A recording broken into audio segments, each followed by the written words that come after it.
en el sitio, ¿sí? Y si quieren más información, con mucho gusto nos la piden y con mucho gusto también se las enviamos. Bueno, pues Estelita, si quieres empezar la grabación, ¿sí?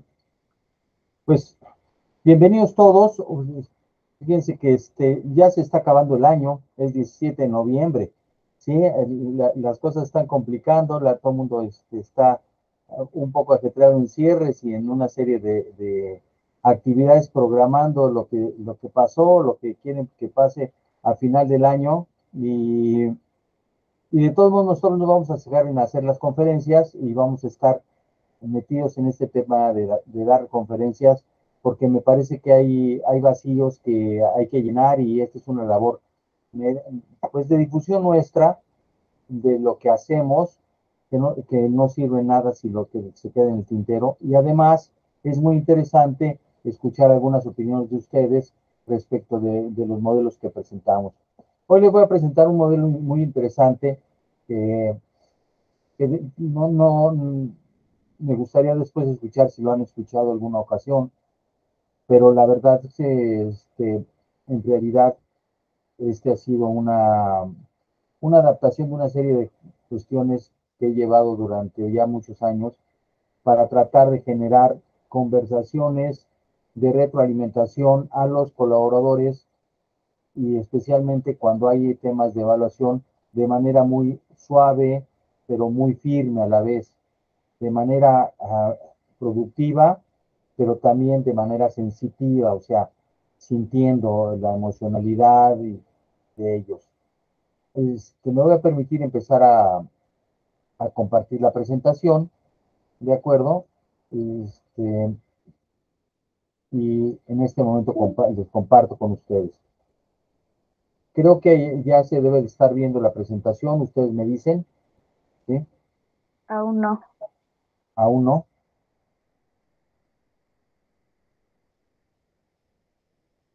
Aún no. Todavía no. Mm. Qué raro, porque según yo ya lo estoy viendo. A ver, Ok. vamos a ver.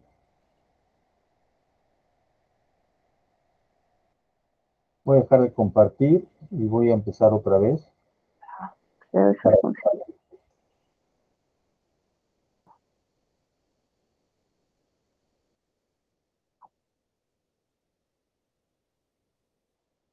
Listo. ¿Listo? Sí.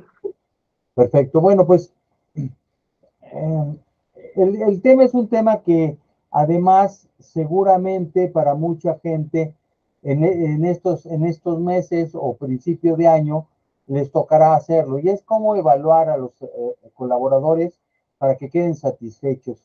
Escuché un dato el otro día de Gallup muy interesante, donde el malestar principal de los colaboradores, o uno de los malestares principales de los colaboradores es en el momento de entrar a conversar con su jefe. O sea, tienen una cifra donde dicen que alrededor de entre el 60 y el 70% la gente después de conversar con su jefe queda molesta.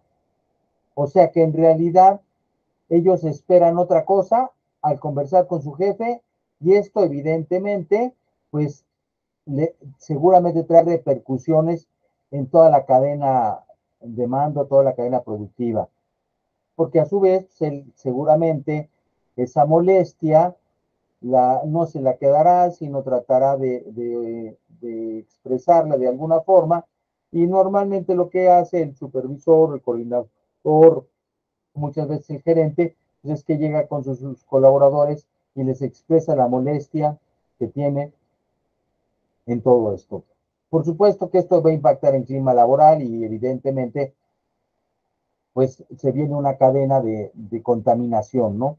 Como si fuera un virus. Las emociones ante la evaluación son muchas y muchas desde que te dicen que va a haber una evaluación hasta que te entregan los resultados. Desde antes mucha gente empieza a manejar este tema y hasta el cuerpo empieza a resentir esto, porque son sus pensamientos los que están ahí trabajando y no necesariamente el control de sus pensamientos es el mejor.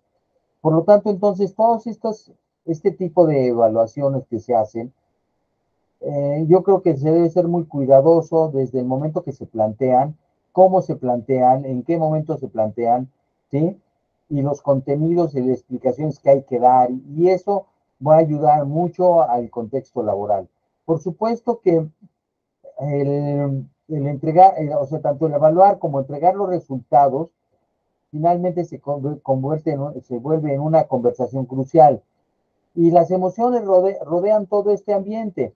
Emociones del jefe, de cómo le digo al otro que salió mal, cómo le digo al otro sin que se sienta que tiene que hacer cosas que no hace, que ya le he dicho, pero sigue no haciéndolas, o desde un tema, ya que sería el tema extremo, ¿sí? Donde pues tengo que hacerle un planteamiento que debido al desempeño, ¿sí? Él ya no está entre los planes de la organización, que lo vemos desprendido, etcétera. Entonces, muchos jefes toman la opción de despegarse de sus sentimientos y decir las cosas en breve, a la cabeza y rápido. O sea, eso lo único que trae es pues mucho resentimiento de la gente que recibe el mensaje, porque le estamos entregando un juicio que emocionalmente le va a pegar. Por supuesto que este cuadro un día antes de la evaluación o un día antes de la cita con el jefe, evidentemente es muy frecuente. No podemos dormir, estamos inquietos, ¿qué va a pasar? Y empezamos con una serie de miedos y a generar una serie de escenarios. Por supuesto que esto trae muchas consecuencias a nivel físico y por supuesto, pues eso se repercute a nivel organizacional, a nivel de salud organizacional. Es más, hasta a nivel de salud mental. Si no, cuando ustedes hayan estado en alguna organización que está sujeta a una evaluación o a una visita de ISO, ¿sí? Ustedes verán que todo el mundo está normalmente mucho más tenso. Si antes había ansiedad, ahora el termómetro de la ansiedad quiere romper, ¿sí? Y el mercurio salir de ese termómetro, ¿no? Aunque ya son electrónicos los termómetros, pero si fuera de mercurio quisiera romperse ese mercurio, el cristal de mercurio. Bueno, pues salir desanimado es la mejor opción que muchas veces tiene el empleado, nada más salir desanimado, porque a veces sale realmente frustrado de cómo le plantearon el esquema y el futuro. Por lo tanto, entonces, todo esto, y voy a empezar a poner mucho énfasis, son temas que tienen que ver con conversaciones y con el lenguaje y, y el significado de conversar o qué significado tiene el conversar para nosotros. Las conversaciones están ya muy claramente definidas a través de muchos estudios, ¿sí? Desde ontología del lenguaje hasta el poder de las palabras en programación neurolingüística, o podemos ir viendo algunas otras cosas que ya hay estudios muy profundos del significado de las palabras, de las conversaciones, del lenguaje que usamos y todo lo que conlleva. Entonces, hay muchas preguntas que me surgen y que han surgido a través del tiempo de si sabemos o no conversar, nuestras conversaciones a dónde nos lleva. O sea, conocemos los actos lingüísticos que existen dentro de las conversaciones. Pues solamente si hiciera estas preguntas la mayor parte de la gente diría, pues mira, nunca me enseñaron a conversar, ¿sí? No sé si sé conversar o no, ¿sí? Para mí significa decir lo que pienso y los actos lingüísticos, pues cuáles, quién sabe qué actos te refieras, pero en realidad yo converso y me doy a comunicar y me comunico. Y con esas simples respuestas tal vez estaría la mayor parte de la gente, pero no se dan cuenta que el lenguaje en realidad tiene un poder muy particular, o sea, somos seres lingüísticos y creamos nuevos mundos a través de acuerdos con otras personas y ese mismo lenguaje lo utilizamos desde el diálogo interior, que puede ser muy positivo o muy negativo, que nos transforma en emociones, o el lenguaje con el otro o con los demás, y entonces creamos futuros muy deseables o a veces creamos futuros no deseables. Entonces, si partimos de esta premisa, que es una premisa básica y que de aquí se desprenden muchísimas cosas en la vida, Es que al ser observadores diferentes de la realidad, porque percibimos y tenemos preferencias de percepción diferentes, contextos culturales interpretativos diferentes, contextos de educación vamos, de experiencias diferentes, nos hacen que todos seamos observadores muy particulares de una realidad que quién sabe cuál sea, pero que ahí está y que tratamos de llegar a acuerdos para interpretarla. Ahora, ante cuestiones así tan sencillas y tan bobas como puede ser esta caricatura, en realidad cada quien se imagina cosas diferentes de lo que ve. Y esas cosas diferentes de lo que ve nos puede hacer llamar que somos seres interpretativos, o sea, en realidad interpretamos lo que vemos y, y nos imaginamos cosas de lo que observamos o de lo que percibimos a través de los sentidos, que no necesariamente son las que son. Y de aquí se deriva que no tengamos acuerdos en muchas ocasiones o que tengamos diferencias en las opiniones, a veces tan marcadas, al ser lo que mismo que estamos observando. Bueno, pues la pregunta aquí deberá ser si es necesario aprender a conversar y para qué me va a servir esto. Bueno, pues la primera pregunta que también se me ocurre dentro de las organizaciones es que si contienen o hacen espacios especiales para conversar, generan espacios organizacionales para generar, o sea, para establecer retroalimentación o hacer reclamos o para reconocer o para crear e innovar. Hay espacios específicos. Algunas organizaciones hoy día ya están muy enfocadas a generar espacios conversacionales de este tipo. Otras ni siquiera los consideran. Por lo tanto, quiero entrar ya al tema de las conversaciones. Quiero empezar con esto, porque aquí de manera directa vemos que en el tiempo que dura la conversación, ¿sí? En esa línea de tiempo que es la línea azul, ustedes podrán ver que podremos empezar siempre empezamos una conversación con alguna alegría, con algún sentimiento, con un estado de ánimo, que es importante reconocer sobre qué estado de ánimo estoy, hacia dónde quiero ir, qué sentimientos tengo en este momento, hacia la persona, hacia la circunstancia o hacia mí mismo respecto del tema. Por lo tanto, entonces es una combinación que puede estar desde sentimientos de ruptura por juicios anteriores que ya traigo con la persona que estoy conversando o por los antecedentes conversacionales o juicios de alegría, de satisfacción, de tranquilidad, de serenidad, etcétera. Lo interesante es que esa emoción, ¿sí? Y si recuerdan la imagen del cuate que está medio dormido en su cama y el reloj despertador ya a punto de sonar, porque ese día le va a tocar la evaluación, en ese momento podremos identificar que el estado emocional que él va a llevar o va a poner en la mesa o en el escritorio del jefe cuando le haga la retroalimentación, va a ser un estado emocional de duda, de incertidumbre, ¿sí? En fin, o algún sentimiento negativo que no lo va a hacer que pueda escuchar, ¿sí? De manera efectiva o de manera más objetiva. Entonces el jefe debe estar alerta en esto, que siempre cualquier conversación parte de un estado emocional del otro, mía, y que tiene que ver con el tema, el contexto, el momento, ¿sí? Y si no entendemos esto, en realidad la conversación va a derivar en estados emocionales poco desarrollados, como son los que ustedes ven, o en estados emocionales, si los atendemos, de satisfacción, de empatía, ¿sí? De tranquilidad, de entendimiento. Este semáforo emocional creo que deberíamos de tenerlo todos presentes cuando iniciamos una conversación. Ahora, cuando hablamos de estas conversaciones, pues caramba, yo les digo que a veces son mágicas porque aparecen en las conversaciones cosas que nunca habían sido habladas, dichas o pensadas, y de repente aparecen declaraciones muy interesantes. Por supuesto que una de las conversaciones que todo el mundo tiene clavado y grabado en su memoria es cuando recibió una declaración de amor, ¿sí? Y esa declaración, evidentemente, pues caló hondo y profundo. Algunos decidieron aceptar, otros no, ¿sí? Pero evidentemente las conversaciones van creando mundos diferentes, contextos diferentes, niveles de compromiso diferentes.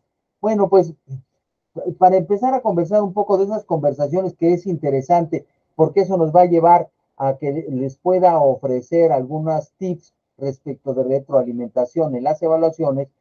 Quiero establecer el panorama general porque vale la pena empezar a ver cómo se desarrollan y cuál es la materia prima de estos acuerdos y sentimientos que a final de cuentas son los estados emocionales que aparecen a través de esas conversaciones. Y en actos lingüísticos que tenemos al alcance y muy fácilmente, son primero todas las afirmaciones que hacemos, o sea, una afirmación sobre algo que pues me consta, normalmente debe ser que te conste, lo que es un hecho para ti. Aquí también podrían entrar las negaciones si lo ampliáramos un poquito, pero las negaciones lo vamos a meter en otro de los actos lingüísticos. También hay las declaraciones donde yo digo algo que estoy pensando, algo que me mueve, algo que me motiva, un para qué, un por qué, un cómo, ¿sí? Y estas declaraciones son fundamentales también. Después vienen los juicios, y los juicios pues, es la opinión que yo tengo de algo, ¿de acuerdo? Y entonces la opinión que yo tengo de algo, pues emito el juicio, ¿sí? Que tiene mucho que ver con mis creencias y está basado ya en una serie de valores que contrasto lo que sucede contra estos valores y, y veo bien, mi bienestar o no y emito un juicio. Y finalmente, las promesas, que son peticiones, son ofertas. Y evidentemente estas peticiones se dan muchísimo. ¿En dónde? Pues en muchos lados, especialmente se dan en el trabajo. Y la oferta pues, se va por parte del trabajador y la petición normalmente por parte del jefe. Pero también podría ser al revés y sería muy interesante que también el jefe ofreciera cosas que fueran muy interesantes. Y es ahí donde empiezan y nos empezamos a mover en el lenguaje, donde el origen del conflicto que se genera en las organizaciones, en diferentes organizaciones, y hablo desde las relaciones empresariales hasta las organizaciones personales, tu círculo de amistades, tu matrimonio, ¿sí? Tus organizaciones sociales con tus amigos. El conflicto es porque todo mundo tiene supuestos diferentes y opiniones diferentes respecto de circunstancias que ya sucedieron o que están por suceder. Y esas diferencias hacen que surgen las diferentes opiniones y por lo tanto los conflictos. En el entendido de conflicto no es irse y pegarse o tener una bronca seria. El conflicto es una diferencia de opiniones que tiene que ver en una evaluación, entra de manera directa porque normalmente yo opino que estoy haciendo las cosas a lo mejor más cercanas a lo que dice el jefe o lo que quiere el jefe y el jefe normalmente da opiniones muy, donde me dice que no estoy haciendo lo que debería de estar haciendo y que dista mucho o tengo un gran tramo de competencias que atender. Ese tramo de competencias sería el tramo de competencias que tendría yo que esforzarme, donde hay una opinión, donde no estoy haciendo y donde sí estoy haciendo. Y los juicios que se emiten en ese momento resultan muy relevantes porque alguien puede decir, oye, es que yo tengo evidencia de que estoy cumpliendo con los indicadores. Y el otro va a decir, sí, pero no estás haciendo esto. Y entonces, pues cada quien entra a interpretaciones de la realidad y en esas interpretaciones, pues vienen mayormente los conflictos. Tres factores de comunicación que en coherencia deberíamos de tener, y coherencia quiere decir para que las cosas salgan bien, para que estemos alineados, ¿sí? El primero sería algo muy sencillo, y esto es, estas son tres boberías, ya las saben ustedes, pero son factores fundamentales a cuidar en cualquier conversación. Hacer al otro que se siente escuchado y que se está hablando con sinceridad. Ese es un factor fundamental. Sin este factor, la verdad es que la conversación resultará inútil, porque no estoy creyendo que ni me estás hablando con la verdad, ni me siento escuchado. El segundo factor es que somos demasiado acuciosos, ¿sí? En hacer juicios y juzgamos a la persona en su totalidad y no solamente en un hecho. Siempre llegas tarde, ¿sí?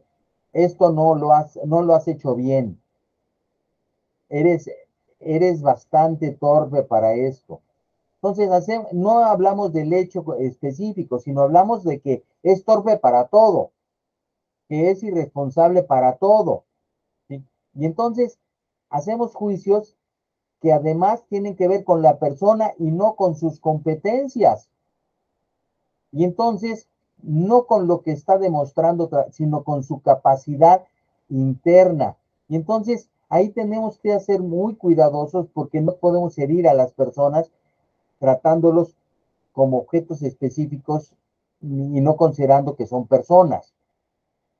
La otra, que es cuando aparecen las emociones y hay falta de control de la gestión emocional. Y es muy frecuente que alguien de manera rápida se enoje y empiece a tener problemas con el otro. Y, y si se altera y empieza a alzar la voz, se bloquea la conversación y pierde credibilidad la conversación, aunque tenga la razón el que está gritando. No importa quién tiene la razón, no importa quién está en realidad diciendo evidencias, ¿sí? Sustentadas. Si el otro está gritando, pierde credibilidad, le resta credibilidad.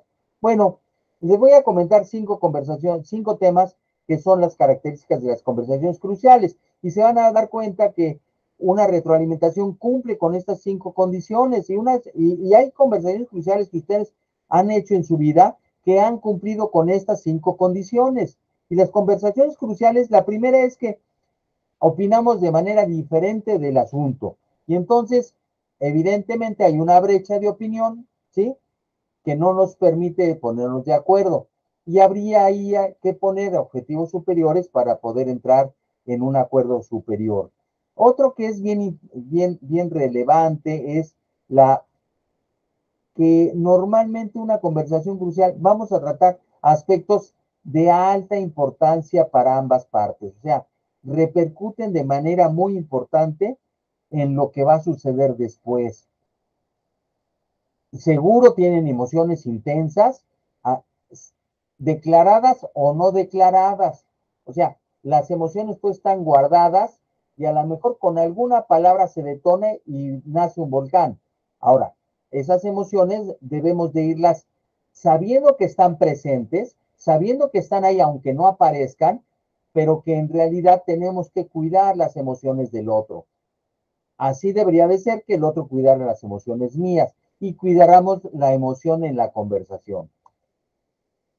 Por supuesto que la importancia y la repercusión están ligadas y las repercusiones a veces no nos gustan o nos las estamos imaginando de tal forma que eso hace que la conversación sea ya crucial para mí, pero para la otra tal vez para la otra gente no. Porque yo me estoy imaginando esto como muy importante y con altas repercusiones y traigo una alta emocionalidad y para el otro tal vez no sea eso, para él la emoción no sean, o sea, no sean así, él no ve tanta importancia y repercusiones importantes. Y entonces, pues el punto de vista del otro lo necesitamos indagar. Finalmente, la reputación. Este es uno de los aspectos más delicados en las conversaciones cruciales, porque cuando yo pienso que va en juego mi reputación al conversar con mi jefe respecto de algo y de las decisiones que se van a tomar, va en juego mi reputación, pues me pongo muy sensible. Por supuesto, también cuando va en juego mi seguridad, ¿sí? Este, Y la seguridad que tengo en el trabajo que tengo y en las acciones que tengo, pues tiene que ver con la reputación que genero. Y si esa reputación cae, pues cae la seguridad y cae lo demás, ¿no? Estas 5 características las podemos determinar que son las características fundamentales para una conversación crucial. Ahora, hay otros factores que juegan dentro de la conversación que debemos de estar alertas. O sea, no solamente ver estos 5 factores, ni los 3 que le mencioné, sino también tenemos que empezar a ver la contraparte, ¿sí? Esa parte que, cuál es su personalidad, qué juicios tenemos de ella, revisarnos nosotros ¿sí? El tema, qué tan importante es el tema en nuestra vida y en comparación del otro, porque yo tal vez para mí el tema es muy importante, para el otro no, ¿sí? O sea, qué tan importante es el conflicto o no que exista con la gente que voy a dialogar, porque aquí se cierran muchas probabilidades de éxito si, si realmente para mí es muy importante y para el otro no lo es. Cuando las repercusiones son muy diferentes entre uno y otro, pues se tiene que valorar y alinear las repercusiones que yo estoy viendo y que tú estás viendo que yo no veo. El contexto forma parte fundamental, o sea, bajo qué contexto, ¿sí? El ambiente que lo estamos haciendo y el momento específico organizacional. Por poner un ejemplo, para que vean la importancia del contexto, muchas evaluaciones que me ha tocado revisar, que he sugerido se hagan y después las reviso, de repente salen extremadamente altas. Y, y claro, no se dieron cuenta que su aplicación fue en un momento que habían dado un premio, habían dado un bono, habían dado algo, y entonces toda la gente está realmente contenta y es una dulzura de evaluación. Y la otra es la valoración de los resultados. O sea, a veces los resultados que pedimos no están al alcance del otro, ¿sí? O los resultados que pide el otro de mí no están a mi alcance. Y eso requiere alinearnos. Ahora, con estos elementos que te doy, piensa en alguna situación riesgosa, ¿sí? A una conversación riesgosa que tuviste hace poco, que cumplían los 5 principios, ¿sí? Tenían estos 5 principios. Era una opinión opuesta, ¿sí? Por supuesto, repercusiones, y era importante para ambas partes. Tu reputación estaba en juego y qué emociones intensas tuviste. Trata de recordar alguna de ellas, ¿sí? O trata de recordar alguna que sabes que es normalmente una circunstancia dentro de una organización que, que es conflictiva, que es una conversación riesgosa por sí misma. Bueno, algunos casos de conversaciones que te planteo aquí, son muy naturales, pero por ejemplo, te voy a poner la más simplona, pero que mucha gente no se atreve a hablar. Quiero retroalimentar a alguien, a un colega, porque su aspecto general, su higiene general, su olor, ¿sí? Su aliento, ¿sí? Me impacta durísimo y le impacta a mucha gente. Le molesta a la gente. No estamos acordes. ¿Cómo le digo, por favor, báñate? O cómo le digo, oye, peínate? O cómo le digo, oye, pues maquíllate tantito, ¿no? Porque, o vamos, algún día has conocido a algo que se llama estética, ¿sí? O salón de belleza. Sería recomendable que fuera. Por supuesto que hay algunos que lo hacen en toma de broma y les resulta, pero bueno, esta es una retroalimentación muy vaga, muy sonsa, pero que puede ocasionar muchos conflictos. Ahora, hacerle al jefe el comentario un comentario sobre algo inadecuado que hizo, a ver quién se atreve, a ver quién le pone, ¿sí? El lazo al león, ¿no? Muchos jefes por su perfil no lo permiten, pero debería ser algo que saliera del jefe. O sea, dime qué estoy haciendo bien a tu criterio y qué crees que estoy haciendo mal a tu criterio. En qué te estoy ayudando y qué no te estoy ayudando. Como se dan cuenta, esas conversaciones son de cajón riesgosas. Ahora, voy a cerrar después de haberles presentado las características, voy a cerrar con los estímulos que tendríamos que tener muy presentes, ¿sí? Que le interesan a la parte básica del cerebro reptiliano, que es una parte que nos gobierna sin saber que nos gobierna, porque ella se da cuenta de las cosas que van en función de cuestiones totalmente de seguridad y supervivencia. Y cuando temas de ahí, cuando algún tema se acerca a esto, ese cerebro reptiliano aparece y aparecen sin que aparezcan niveles superiores de desarrollo de gestión de emociones, aparecen estos temas. Aparece la gestión, ¿sí? Por lo tanto, hablarle al cerebro reptiliano o hablarle a las cuestiones más básicas de la gente, a las cuestiones que tienen más importancia, resulta altamente importante. Y en una conversación que enfocamos una evaluación, tendríamos que tenerlas en cuenta. La primera es hablarle a la persona. O sea, sí, el ego es fundamental, pero no es alzar el ego, sino hablarle a la persona de las cosas que la persona en realidad, ¿sí? Le vemos y que en realidad nosotros estamos observando, tanto positivas como negativas. Ahora, cuando hablamos de contrastes y de cuestiones de ver lo positivo de algo contra lo negativo de algo, el cerebro reptiliano tiene la capacidad de deslindar rápidamente esas diferencias. Y más si se centra en algo que me repercute a mí. Y entonces iríamos al punto número 1. La otra parte es que el, normalmente el cerebro, esta parte del cerebro, y actuamos con la necesidad de tener información. Por lo tanto, hay que hacer tangible lo que no es tan tangible. O sea, hay que hacer tangible o visualmente también, porque el cerebro reptiliano es muy visual, o sea, pone atención a las cuestiones visuales, darle atención de manera visual y hacerlo tangible, datos, cifras, hechos, ¿sí? Y contrastarlo contra lo que mejor podría haber sido o contra lo que peor había o pudiera haber sido, ¿sí? Otra cosa muy interesante es que la gente se fija en el principio y final y pone toda su atención. O sea, este es un fenómeno particular específicamente en andragogía. Tú a lo mejor te recuerdas en qué inició los conceptos del curso y qué estás finalizando, pero en medio a veces queda un vacío. Por lo tanto, entonces es bien interesante, ¿sí? Cerrar con información importante e iniciar con información importante en las retroalimentaciones. Por supuesto que la parte visual es muy reptiliana y evidentemente esto hace que nosotros generemos atención a todo lo visual. Y finalmente, ¿sí?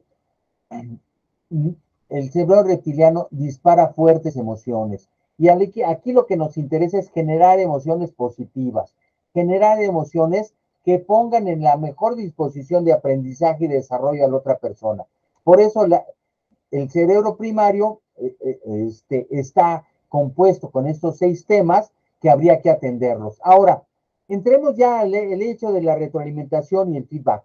Y aquí sería un feedback, ¿sí? Diferente.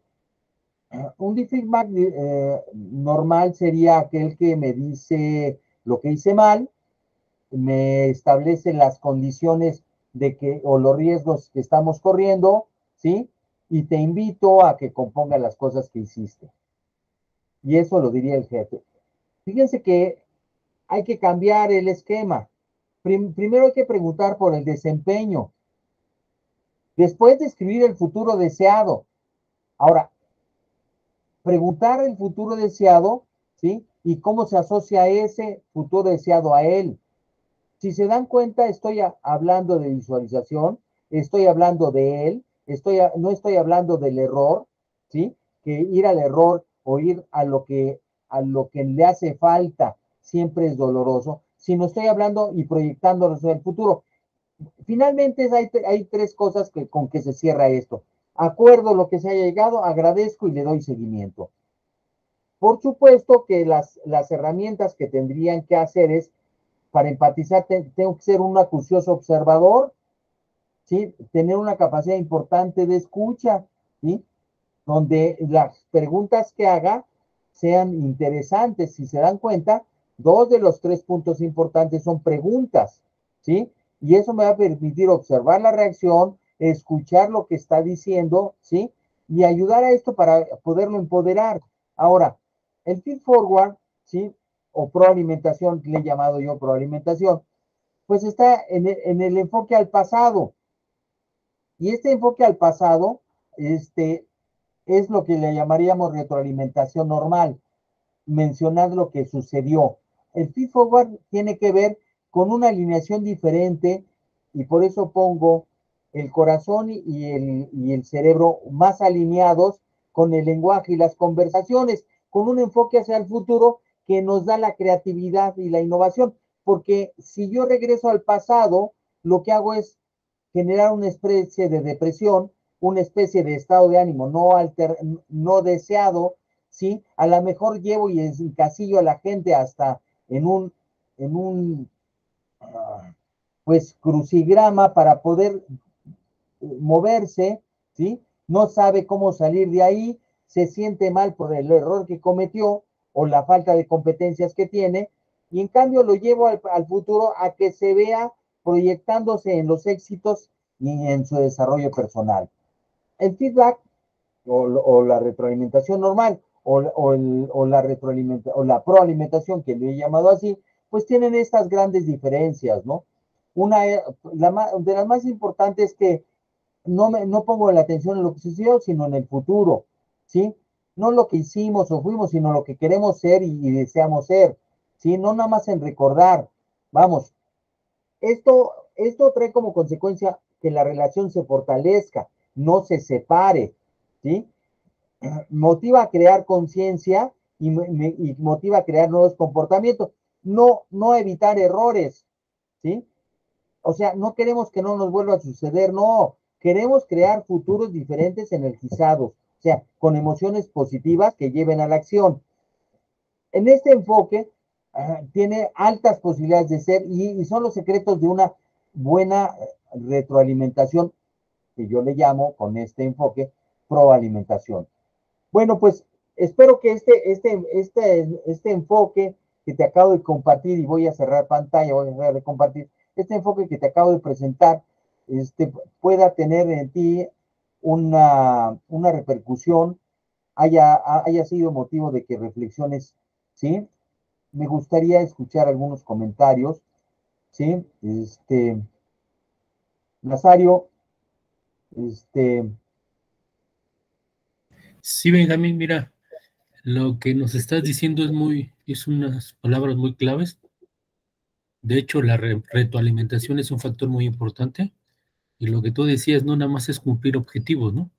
Y claro, nuestra mente se va alineando a los objetivos. O sea, me van a evaluar, luego pienso en los objetivos, ¿no? Pero no nada más son los objetivos, es ir más allá, lo que tú decías, ¿no? Es ir un poquito más allá y cuando te empiezan a ver o a decir esas cosas, te sientes hasta ofendido, ¿no? por No es por supuesto, ahí, ¿no? Lo, sí. como Oye, parte pues, de ser jefes, es una buena retroalimentación.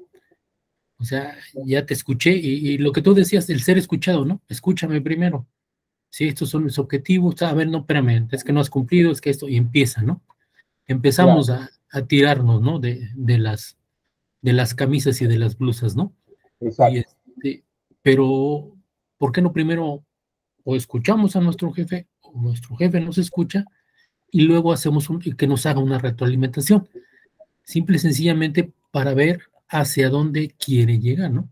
O hacia dónde están planteados los objetivos. A lo mejor los objetivos que nosotros los vimos él no los ve así, y es la diferencia, ¿no? Y es donde empiezan los jalones, ¿no?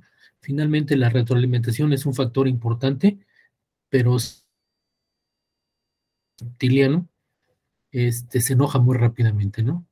Es lo que te quería comentar. No, muy amable, creo que acabas de tocar los puntos esenciales, ¿no? La capacidad de escucha, ¿no? El que el otro se involucre, el que realmente no empecemos con un juicio, ¿sí? Y me parece que a final de cuentas está el tema dado por eso, ¿no? Pues caramba, agradezco mucho tu asistencia, ¿sí? La asistencia de las personas que estuvieron, ¿sí? Gracias, Estelita. Esperamos que la próxima sesión les vamos a traer un tema muy interesante y que pues estemos en contacto. Finalmente, Nazario, te mando un abrazo, ¿sí? Muchas gracias y muchos saludos. Gracias, Benjamín. Que tengan